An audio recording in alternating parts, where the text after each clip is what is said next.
Welcome back. Joining us now in the studio is NMU running back Mark Bossuah. Mark, thanks for coming on the show today. Not a problem. You guys improved to 3-1 this week, and you guys are not only winning games, but you're blowing teams out. What kind of a statement does that make? I think it makes a pretty big statement. First and foremost, we just want to get the win. That's the most important thing to do. But when we, beating teams the way we have been, the teams we play in the future, kind of take note of that. So. The team has just been dominant running the football this year with the combination of Antonio Wallace, Brandon Smith, and yourself. How competitive are you guys in practice, and does that push you guys to get better? Yeah, we're definitely very competitive in practice. All of us, want to do the best we can because, that's going to equal more playing time. But at the same time, it's not like it's made a divide between, any of us because we all know that having another guy go in, keeps you a little bit more fresh. And so that's why throughout the season so far, except for this past game when Brandon Smith was injured, that, it's kind of, we're roughly getting the ball all about roughly the same amount of times. And, so it's been good to have other running mates in the backfield. Yeah, what is it about the three of you together that makes it so tough for defenses to stop? I think we all bring, a little bit of different things to the table. I'm a little bit bigger and, not as shifty. So I'm usually in there to do more of the rumbling. Antonio is very quick and he can stop on a dime and move into different areas of the field. And then Brandon's a hard runner and then he accelerates to the hole very fast. Yeah. Last year you battled with injuries and you missed a few games. How happy are you to be running on the new turf? It feels great. I don't think my injuries last year were because of the turf, but definitely feels great, to be healthy. And, that's another thing, with having two other guys that can play pretty well, I don't have to take all the beating, and so I can stay throughout the season healthy. Yeah, do you feel like Northern as a program is starting to kind of turn a corner, and how important to you is it to be a part of that? Yeah, I feel like we're starting to turn a corner.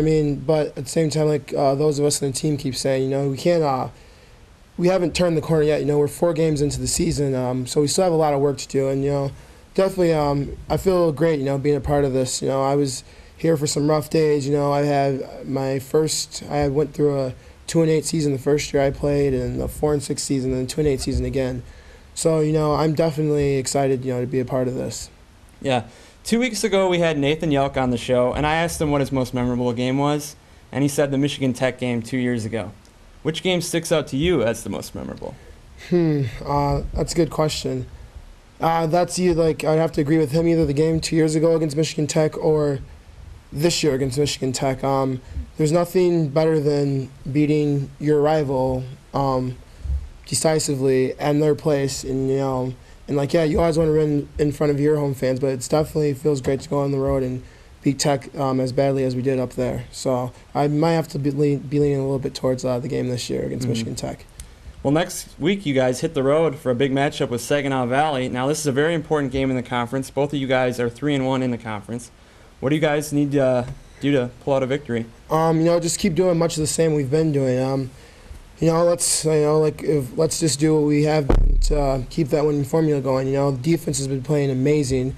It's very easy to win football games when 2 out of the past 3 weeks there's 0 on the opponent's scoreboard. So if our defense plays how they have been, we continue to run the ball how we've been. That's what we have to do to win. If we do those things, we'll come out successful.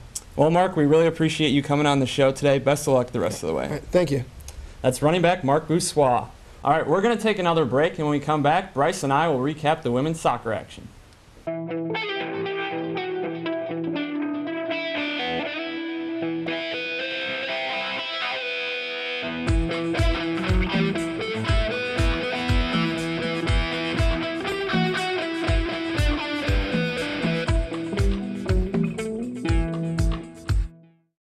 Welcome back. Brice, the NMU soccer team played a pair of games this weekend. How'd they do? NMU fared well this weekend. They split their series against Saginaw Valley and Northwood. Both games were played at home. The first game on Friday was a loss to Saginaw Valley Cardinals. The lone goal in the game came for Saginaw Valley as they were able to spin and shoot from the top of the box to make it a 1-0 score. NMU put in many shots throughout the game and actually won the shot battle, but it came up empty in the win column. In the second game on Sunday, Northern fared a lot better as they beat Northwood 3-2. Dana Stevens led the Cats in scoring with 2 goals as she brings her total up to 5 for the year, and that leads the Wildcats. It was 2 very physical games against 2 evenly matched teams. When you have GLIAC play, pretty much every team in the conference is very even with the exception of Grand Valley, who's ranked number 1 in the country right now. NMU's overall record is 5-4 with a 3-2 standings in the GLIAC, which leaves them in 3rd place behind Grand Valley and Saginaw Valley. Hopefully the team can build on this win and keep the momentum going. Indeed, they've reached the halfway point of their season, and with the second half of the season to go, they're looking towards hopefully a high conference seeding, a possible run in the conference championships, and a nomination to go to the Division II regional championships. Well, that's going to wrap things up for this week's edition of the show. For Bryce Burge and the entire Cat Chat crew, I'm Pete Francis. Until next time, go Cats.